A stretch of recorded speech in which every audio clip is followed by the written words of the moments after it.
여러분들은 음반 하나를 사기 위해 추운 날 손을 불어가며 줄을 서서 기다리고 어렵게 구한 그 음반을 품에 꼭 안고 걸어오던 기억이 있으신가요? 음악이란 기억을 불러내는 신비한 힘이 있는 것 같아요. 어쩌면 누군가와 함께 걸으며 들었던 노래라든지 공부에 지쳤을 때 마음을 달래준 그 곡이라든지 배낭 하나 메고 떠난 여행지에서 낯선 풍경과 함께 들었던 그 노래 속에 담긴 우리의 모습을 그리워하고 있는 건지도 모르죠. 지금은 들려오는 음악에 손가락 하나로 좋아요를 누르고 그 곡에 담긴 추억이 떠오르면 바로 사연을 전송할 수 있는 그런 시대잖아요.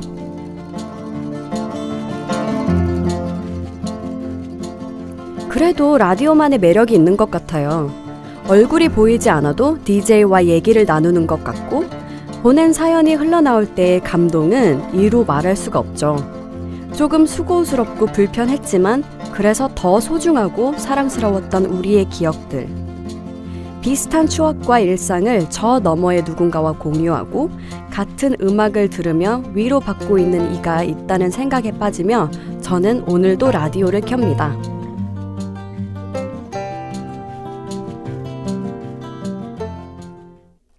안녕하세요. 해림의 북스피릿 3회 시작하겠습니다. 오늘은 라디오와 관련된 이야기로 오프닝을 열어봤는데요. 여러분들은 라디오를 평소에 즐겨 듣나요? 요즘 사람들이 라디오를 예전만큼 많이 듣는 것 같진 않은데 또 이걸 대체할 만한 수단도 없는 것 같아요. 사실 저는 그동안 라디오의 게스트로 출연을 많이 했었는데요. 이제 저의 이야기가 라디오를 통해 많은 사람들한테 전달이 되고 그리고 또 라디오의 매력은 중간중간에 어떤 음악이 나올까에 대한 기대감이 굉장히 많이 있어서 저도 라디오 들으면서 항상 다음 노래를 기대하면서 들었던 생각이 그렇게 듣고 있습니다. 또 팟캐스트 이번에 진행하면서 사실 요즘에 일상생활이 바빠서 책을 읽을 시간이 많지 않은데 이번 팟캐스트 진행을 맡게 된 계기로 책도 읽게 되고 또 좋은 분들과 함께 좋은 책에 대해서 나눌 수 있게 되어서 너무 감사하고 너무 행복합니다. 그래서 오늘 우리가 함께할 작가님은요.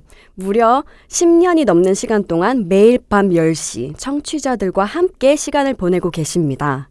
그리고 그때마다 항상 이렇게 생각하신다고 하는데요. 사람들은 늦은 밤 라디오를 켜고 어떤 생각을 하며 왜 이런 사연을 썼을까? 그리고 이런 궁금증들과 함께 다른 사람들의 이야기 속 여운을 더 오래 느끼고 또 남기고 싶어서 책을 집필하셨다고 합니다. 오늘의 허윤희 작가님을 모시고 작가님의 책 우리가 함께 듣던 밤에 대한 이야기 시작해 보겠습니다.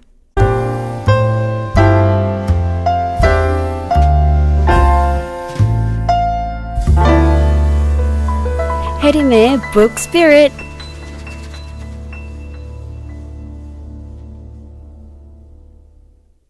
네, CBS 음악 FM 꿈과 음악 사이의 진행자이자 우리가 함께 듣던 밤의 저자 허윤희 작가님을 소개합니다. 작가님 어서 오세요. 안녕하세요. 청취자분들께 반갑습니다. 인사 한번 네, 부탁드립니다. 안녕하세요. 저는 CBS FM 허윤희의 꿈과 음악 사이의 진행을 맡고 있는 DJ 허윤희입니다. 목소리가 정말 예쁘시네요. 고맙습니다. 오늘 네. 이렇게 와주셔서 너무 네, 감사합니다. 저도 초대해 주셔서 감사합니다. 네. 오늘 이렇게 저희는 처음 만나는 거. 네. 저는 뭐 화면으로 음악으로 진짜. 많이 뵙습니다. 팬입니다.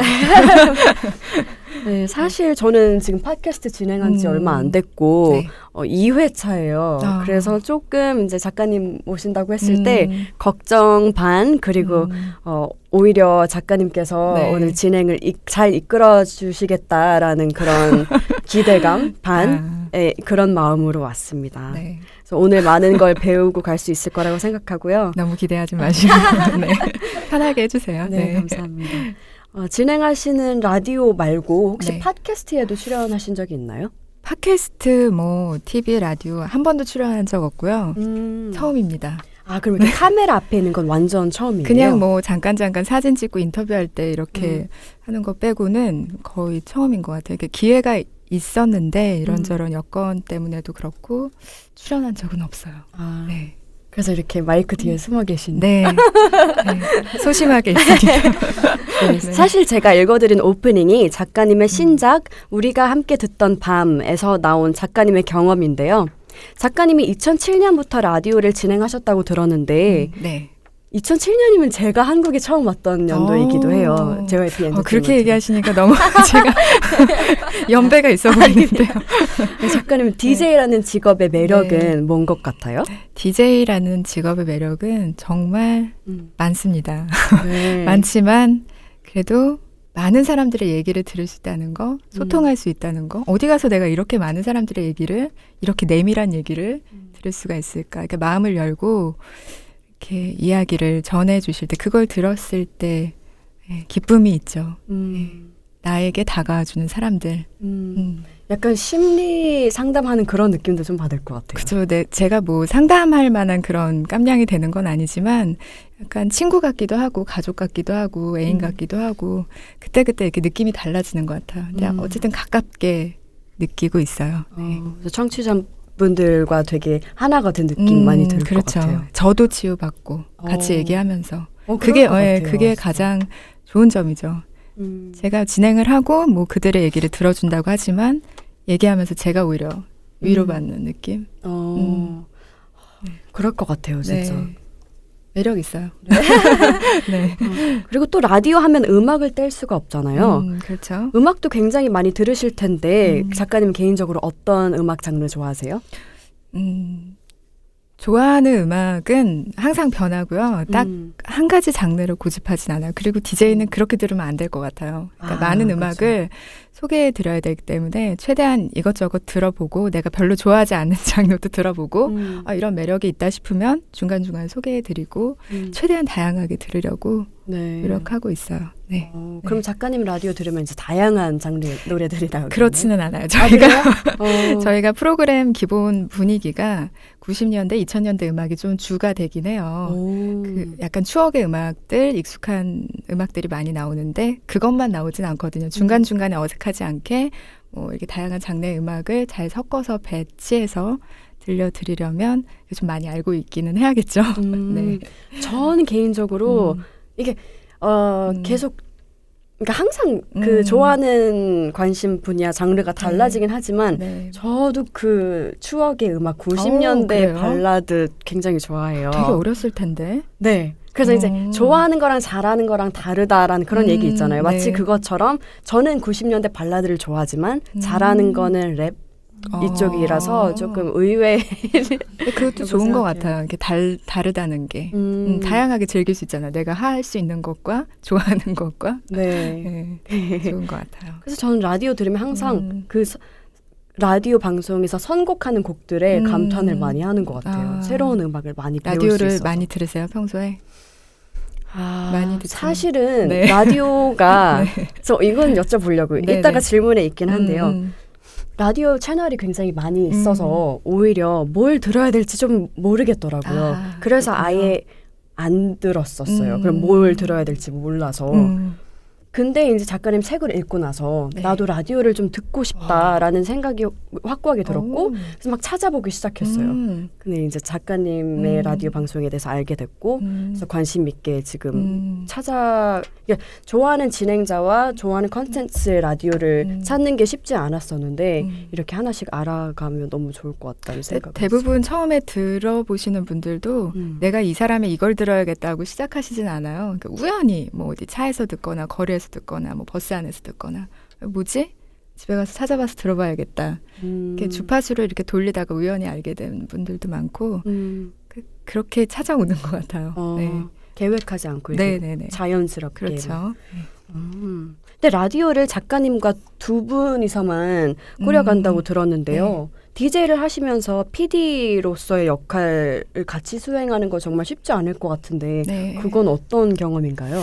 처음부터 제가 혼자 다 한 건 아니었고요. 처음에는 진행만 했고 이제 PD님도 따로 계셨고 작가님은 계속 계셨는데 제가 이렇게 제작하고 진행을 같이 한 게 한 5년 정도 된 것 같아요. 5년 전부터 했는데 좋은 점도 많고 굉장히 프로그램에 도움이 되는 점도 많은데 정신은 없어요.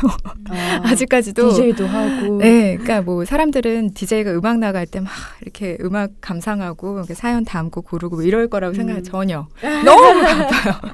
이게 음악 골라야 되지. 뭐 이렇게 사연도 신청곡 딱 정리해갖고 그 다음에 어울릴 만한 거랑 이렇게 뒤에 이어질 것들 이거 찾아야 되고 청취자들은 이제 DJ가 노래가 나갈 때는 여유롭게 음악도 감상하고 이제 다음 사연 천천히 고르고 이렇게 이런 걸 생각하는데 전혀 그렇지 않고요. 노래 나갈 거 찾아야 되고 이 다음에 뭐가 어울릴지 생방송이니까 그때 신청곡이 들어오니까 그걸 잘 정리해서 어디에 어떤 곡을 들어갈지 그 다음에 어울리는 곡도 붙여야 되고 코너 다음에 또 음악 찾아야 되고 사연 또 읽을 만한 거 정리하고 그러니까 할 게 너무 많으니까요. 잔실수도 많기도 하고 처음에는 정말 정신이 없었어요. 그래갖고 진짜 정신 없을 것 같아요. 몇 달 걸린 것 같아요. 적응하는데 지금도 적응이 됐다고는 하는데 가끔씩 이렇게 머릿속이 하얘질 때가 있어요. 아무것도 생각이 안 날 때. 맞아요. 계속 집중할 수는 없잖아요. 뭘 틀어야 되는데 이것도 못 틀지 하고 머릿속이 하얘질 때가 있어요. 어떻게 하긴 하는데 그렇게 힘든 고비가 있긴 하지만 예전보단 많이 나아지고 적응이 된 편이죠. 정말 대단하신 것 같아요. 이렇게 진행만 하거나 그러니까 한 가지 일만 하는 것도 쉽지 않은데 이렇게 다양하게 멀티태스킹 하시는 거잖아요. 어렵긴 한데 그거를 이제 또 제가 직접 고른 음악을 소개하는 것과 PD가 골라준 음악을 이렇게 전해 듣고 그냥 얘기만 하는 것과 느낌이 많이 다르거든요. 이게 좀 하나가 된 느낌? 좀 자연스럽게 소개해드릴 수 있다는 점은 굉장히 좋은 점인 것 같아요. 그리고 또 본인이 다 하시기 때문에 더 그런 애정이 갈 것 같아요. 그럼요. 프로그램이 이제 진짜 온전히 내 책임이고 나의 이런 걸로 간다는 걸 알기 때문에 그걸 항상 의식하고 있고 더 많이 정성을 쏟게 되는 것 같아요. 네, 그럴 것 같아요. 진짜. 우리는 음악 없나요? 저 원더걸스 활동했을 때 이제 차에서 이동하는 시간이 되게 많았잖아요. 제 별명이 우리 그룹 안에서는 DJ였어요. 제가 항상 선곡을 했었거든요. 네. 근데 저는 또 제가 좋아하는 음악만 고집하지 않고 뭔가 다 들었을 때 5명이 다 들었을 때 뭔가 한 사람이라도 싫어하는 그런 음악이면 안 되니까 다 뭔가 좋아할 수 있는 음악을 엄청 고려하면서 좋다 그러면 뿌듯하지 않아요? 엄청 괜히 내 노래도 아닌데 막 그런 보람이 있어요. 맞아요. 사람들이 좋다고 할 때 맞아요. 괜히 막 한 번 더 막 이렇게 이거 욕심이 오늘 잘 나고. 어울린다 뭐 이 노래 뭐 이러면은 되게 흐뭇하죠. 맞아요. 선곡 좋다. 이거 무슨 노래예요? 이 얘기하면은 끝이 없습니다. 뭐 메이크업이나 이렇게 준비할 때도 항상 들었던 것 같고. 그렇구나. 네, 작가님 방송이 동시간대 청취율 부동의 1위를 기록하고 있다고 들었는데요. 올 8월에 한국방송대상에서 진행자상도 받았다고. 와, 소감이 어떠세요? 저 너무 축하드립니다. 고맙습니다. 일단 청취율은 부동까지는 아니고요. 부동까지는 아니고 대부분 거의 대부분은 1위를 했었는데 사실 어쩔 수 없이 이제 상업 방송이니까 청취율이나 수치를 신경 쓸 수밖에 없긴 한데 너무 일희일비하진 않으려고 해요. 그게 너무 연연하면 왜 떨어졌지? 이번에 올랐네. 이러면 이게 좀 페이스가 흐트러지더라고요. 그래서 조금 오르고 조금 떨어지고 이런 거에 물론 자료 같은 걸 참고할 건 있겠지만 너무 참조만 하고 기존의 이제 분위기를 잘 이어가자. 그걸 페이스를 잘 유지하는 게 하루 이틀 하는 게 아니잖아, 라디오는. 그러니까 그게 중요한 것 같더라고요. 그리고 상은 진짜 생각도 못했는데 너무너무 감사한 일이었고요. 제가 처음부터 라디오를 뭐 10년 넘게 하겠다, 뭐 몇 년을 하겠다 이런 생각을 했으면 제 성격이 아마 나가 떨어졌을 거예요. 네. 근데 이제 제가 뭐가 부족한지 알고 제 성격의 그런 점도 알고 뭐를 좀 고쳐나가면 좋겠다라는 점을 제 스스로 너무 알기 때문에 하루하루 조금만 더 해보자 이렇게 좀 바꿔보자 하고 노력했던 게 이제 쌓이고 쌓여서 10년 넘게 할 수 있었던 것 같아요. 그래서 그 꾸준함을 알아주신 게 아닌가. 아무튼 너무 감사하죠. 뭐든지 꾸준하게 하는 게 진짜 쉽지 않은 일인데 원래 성격은 그렇게 꾸준하게 하는 뭔가를 꾸준하게 하시는 스타일은 아니신가요? 뭐 그렇기는 한데요. 뭐 사실 어느 직장에 뭐 직종에 종사하는 분들이던 뭐 이렇게 회사를 뭐 힘들다고 이렇게 빠지고 하진 않잖아요. 그러니까 네. 책임이 있고 내가 10시까지 나가서 청취자들과 만나기로 한 약속이 있으니까 그건 매일 지켜야 하는 건 당연한 건데 내가 잘하고 있어, 만족스러워라고 생각했으면 조금 해이해졌을 수도 있을 것 같아요. 근데 저는 항상 제가 부족한 점을 너무 크게 보고 이게 고쳐야 된다는 생각을 많이 하기 때문에 그것만 보고 하루하루 했던 것 같아요. 네. 네. 그럼 작가님이 평소에 즐겨 듣는 라디오나 아니면 추천하고 싶은 팟캐스트 방송이 혹시 있으신지 궁금해요. 제 학창 시절에는 정말 라디오를 많이 들었고 끼고 살았는데 성인이 돼서는 이렇게 꾸준하게 쭉 몇 년 동안 들어온 건 사실 많지 않고요. 그때 듣고 라디오도 듣지만 사실 이동 중에는 음악을 아까 말씀드렸듯이 찾아서 듣는 시간이 많고요. 음악도 선곡을 해야 되기 때문에 그것도 일이잖아요. 그렇죠. 근데 이제 일이라고 생각하기보다는 조금 즐기면서 들으려고 하고 그냥 내가 듣기에 좋은 음악을 사람들도 이 노래 좋아하지 않을까 하면서 듣고 그렇게 음악을 들으면서 다니는 편이고요. 팟캐스트 같은 경우는 그렇게 요즘에는 잘 못 듣는데 예전에는 이동진 씨 빨간 책방 그거 한창 열심히 들었을 때는 열심히 들었었죠. 네. 그렇구나. 네. 네, 이 밖에도 독자분들께서 다산북스 블로그에 남겨주신 질문들이 있습니다. 많은 질문 중 특별히 엄선해서 5개만 여쭤보겠는데요. 네. 우선 3회에서는 2가지 질문을 그리고 다음 회에 이어서 3가지 질문을 드리도록 하겠습니다. 우선 첫 번째 질문은 엄살공주님의 질문입니다. 음악과 글을 연결하는 특별한 비법이 있으신지 궁금합니다. 종종 음악과 멘트가 하나처럼 느껴질 때가 있거든요. 너무 감사합니다. 이게 보람이에요. 이런 얘기 해주실 때. 네.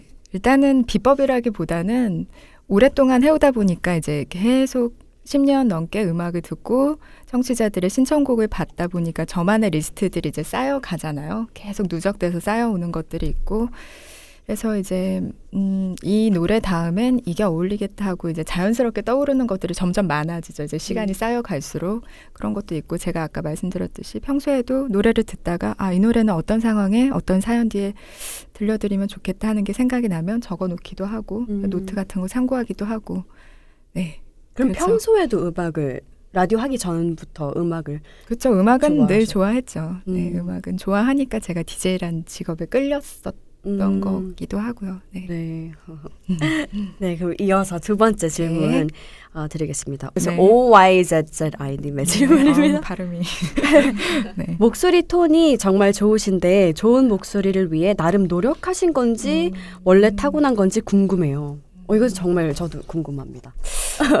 이게 제가 책에서 한 꼭지에서 언급한 부분이기도 한데 얼마 전에 제가 방송 파일들을 이제 너무 오래된 거 정리하고 지우고 하려고 쭉 정리를 하다가 뭘 들어보는데 누가 여기다 이걸 녹음했지? 내 파일에 왜 내 시그널 음악 깔고 누가 여기다 연습을 해놨나 이랬어요. 제 목소리더라고요.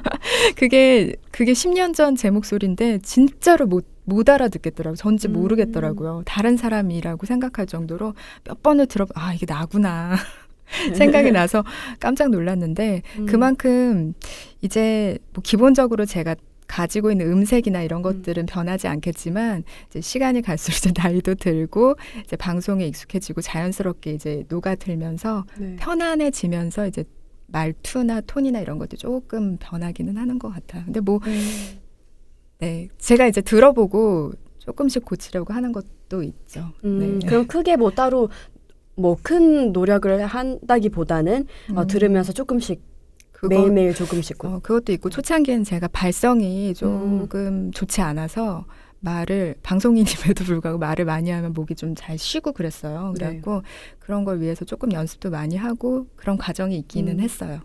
네, 조금 제가 아까 말씀드렸듯이 제가 부족한 점을 개선하려고 노력한 시간들이 조금 많기는 해요. 그러면서 이제 목소리도 조금씩 변했던 게 아닌가 싶기도 하고. 근데 청취자분들은 잘 모르시더라고요. 10년 만에 왔는데 똑같다고 하시고 제가 듣기에는 많이 달라졌는데 그러시더라고요. 그러니까 타고났지만 이제 거기에 노력이 조금 얹혀져 있는 거다. 약간 그런. 자기 목소리는 일단 많이 들어봐야 돼요. 근데 모니터링 저도 제 그 목소리 듣는 방법밖에 없는 것 같아요. 저도 처음에 제가 말하는 이렇게 내 귀로 듣는 것과 녹음해서 이렇게 듣는 것과 목소리가 너무 다르더라고요. 이렇게 내가 말하면서 듣는 거는 이렇게 몸이 울려갖고 들리는 거기 때문에 조금 소리가 다르거든요. 그래서 네.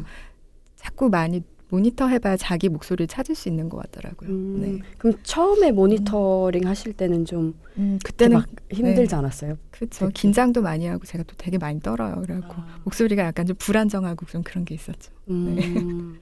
모니터링 저도 나오면 봐야겠어요. 잘하시는데요. 네. 그럼 이어서 독자분들의 질문은 4회에 들어보기로 하고요. 허윤희 작가님의 책 우리가 함께 듣던 밤 이야기 본격적으로 시작해 보겠습니다.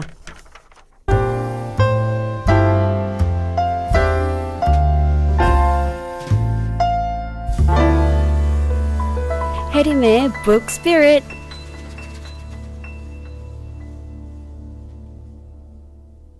네, 작가님의 책 우리가 함께 듣던 밤 소개 부탁드립니다. 네, 제가 이제 매일매일 방송을 하면서 받는 사연의 양이 정말 많아요.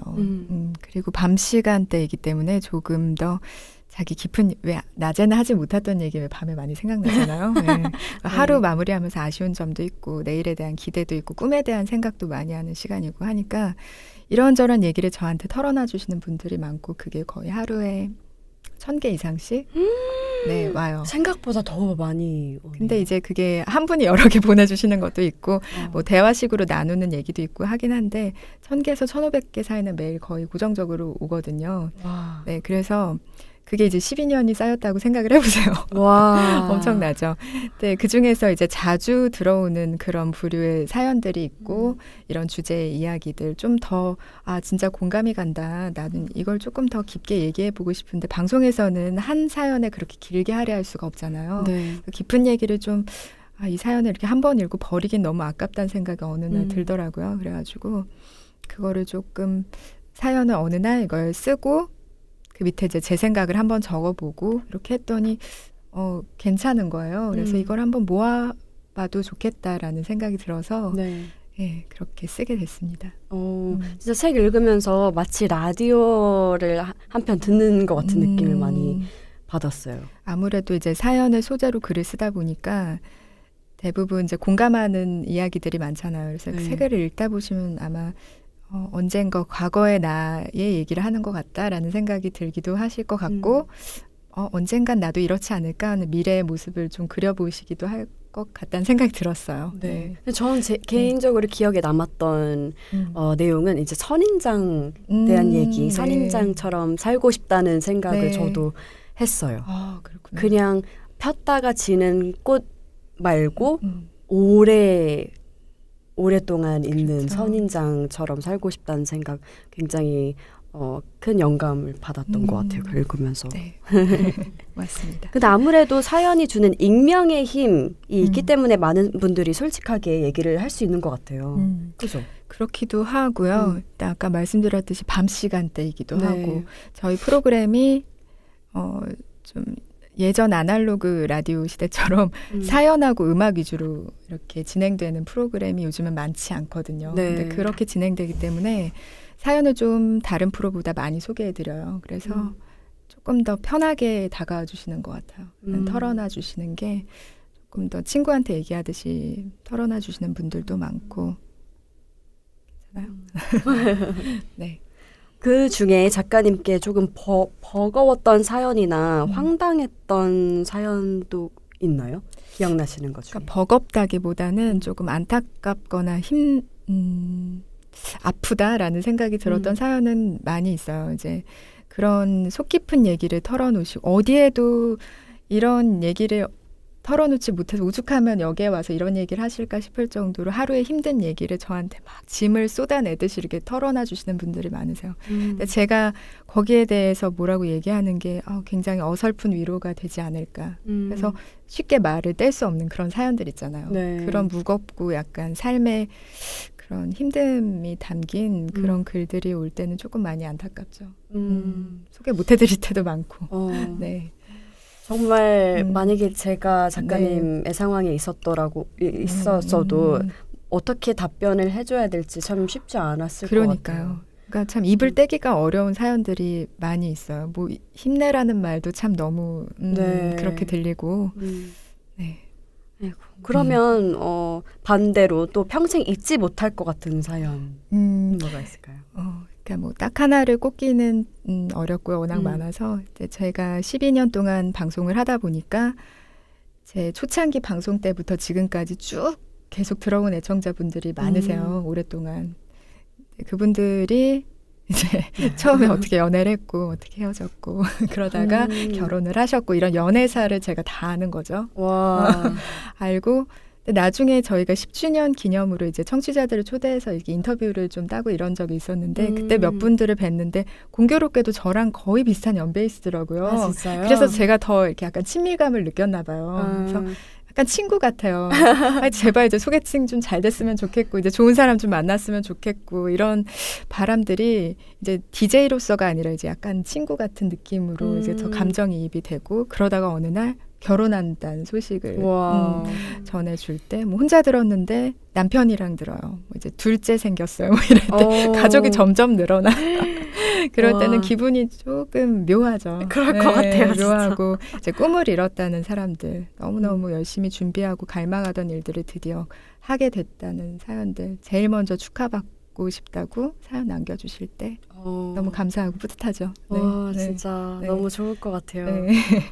정말 매일 그렇게 작가님의 방송을 들으면서 매일 이렇게 어쩌면 친구보다도 더 자주 만나는 사이가 된 거잖아요. 그렇죠. 그건 참 좋은 인연인 것 같습니다. 그리고 또 살면서 후회되는 거나 털어놓고 싶은데 너무 부끄럽고 창피해서 말 못하는 얘기들이 있잖아요. 보통 그럴 때 이불킥을 한다고 하는데 라디오에 익명으로 사연을 보내는 게 어쩌면 이런 창피함을 해소하는 방법이 될 수도 있을 것 같은데 작가님도 DJ로서 많이 느끼시나요?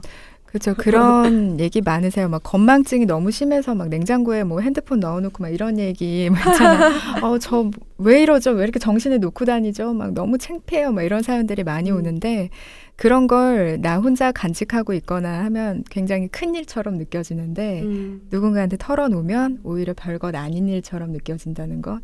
그런 얘기를 소개해드리면 다른 청취자들이 그러시죠. 나도 그런 적 있어요. 괜찮아요. 그러면은 또 위로를 받는 거죠. 나만 그런 건 아니구나. 정말 다 하나가 된 느낌, 패밀리 같은 느낌. 네, 그렇죠. 그리고 때로는 내 지인이나 친구한테는 얘기하고 싶지 않지만 또 혼자 알고 있기는 싫은 그런 일들을 사연으로 익명으로 올리고 그렇게 하기도 하는 것 같아요. 네.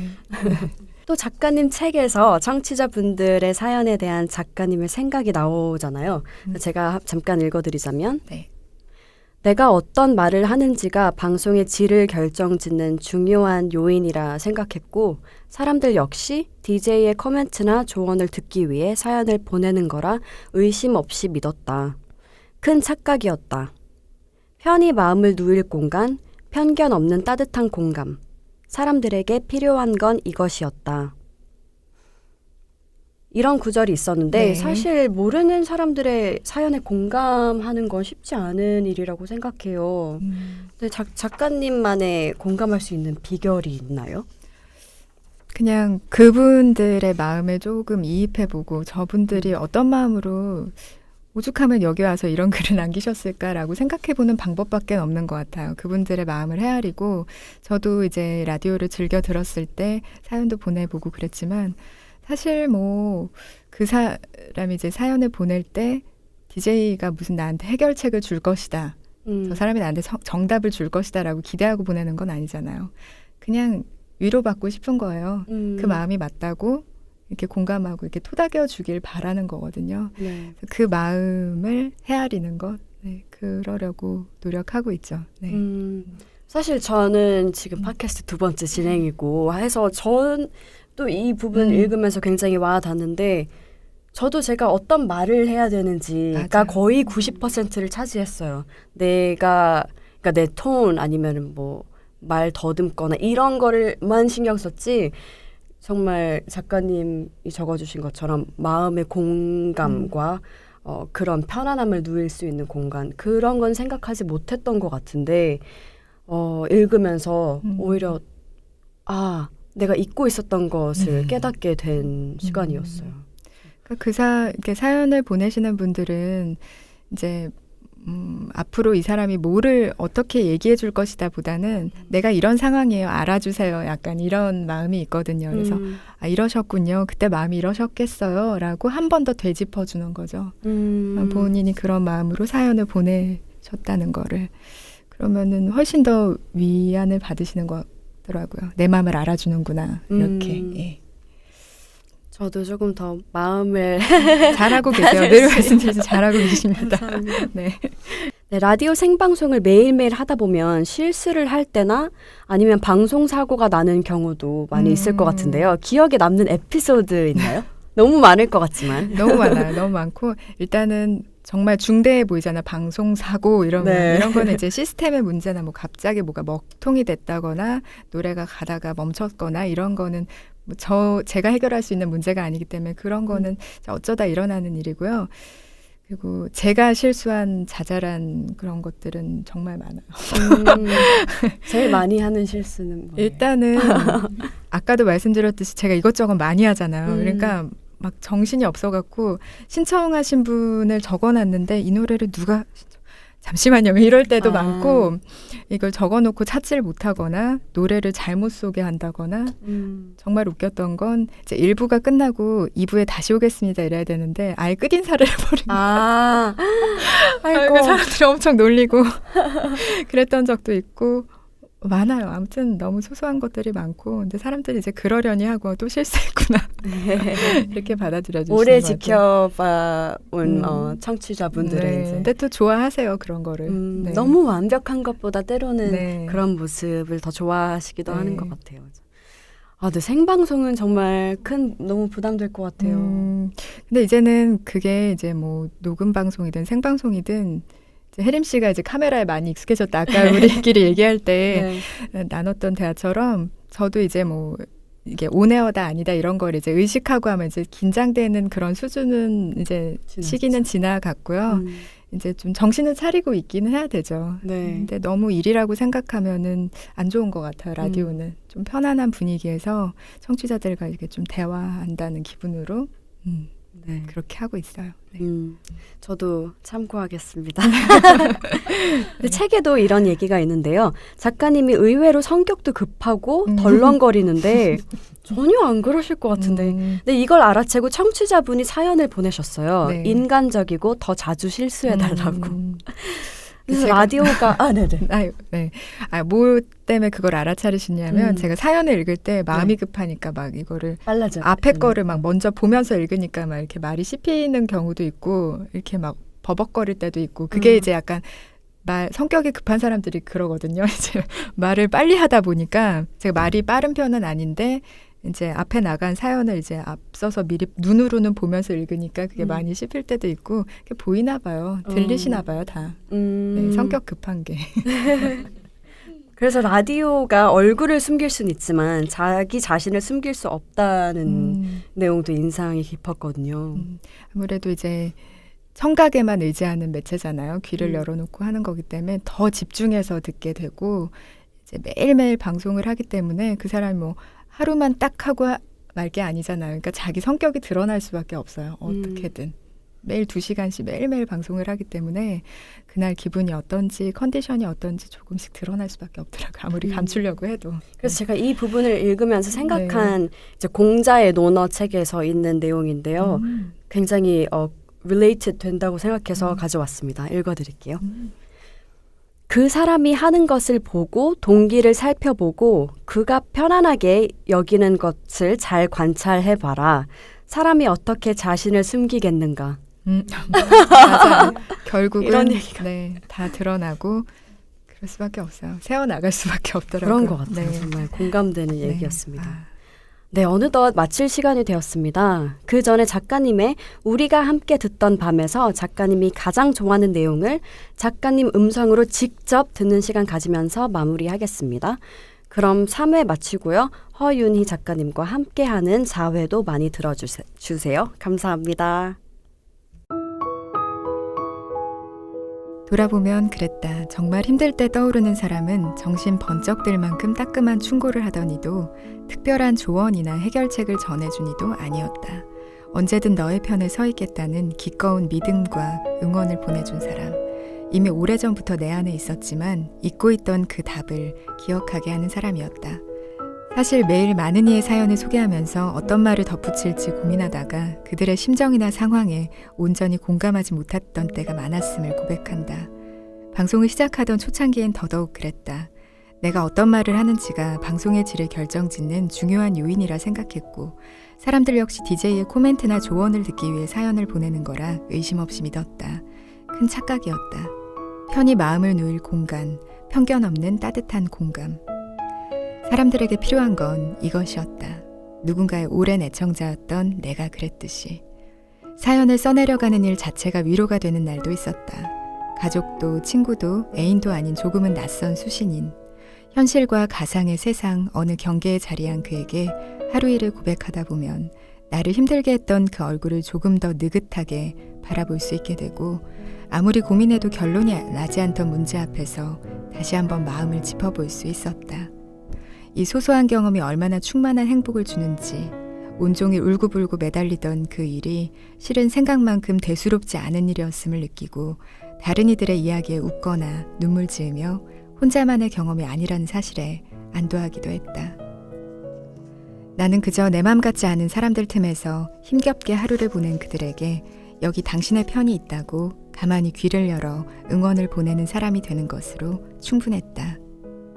그걸 알게 되는데 제법 많은 시간이 걸렸다. 따끈한 차는 내어올 수 없지만 지금 당신과 마주보며 눈을 맞출 수도 없지만 여기 기억 속 희미하게 남아있는 음악 한 조각이 단단하게 묶인 마음의 매듭을 살짝 풀어놓을 수 있길 바라본다. 끊임없이 변하는 세상 속에도 변하지 않는 온기를 가진 공간이 하나쯤 있었지 하고 안도할 수 있기를 바라본다.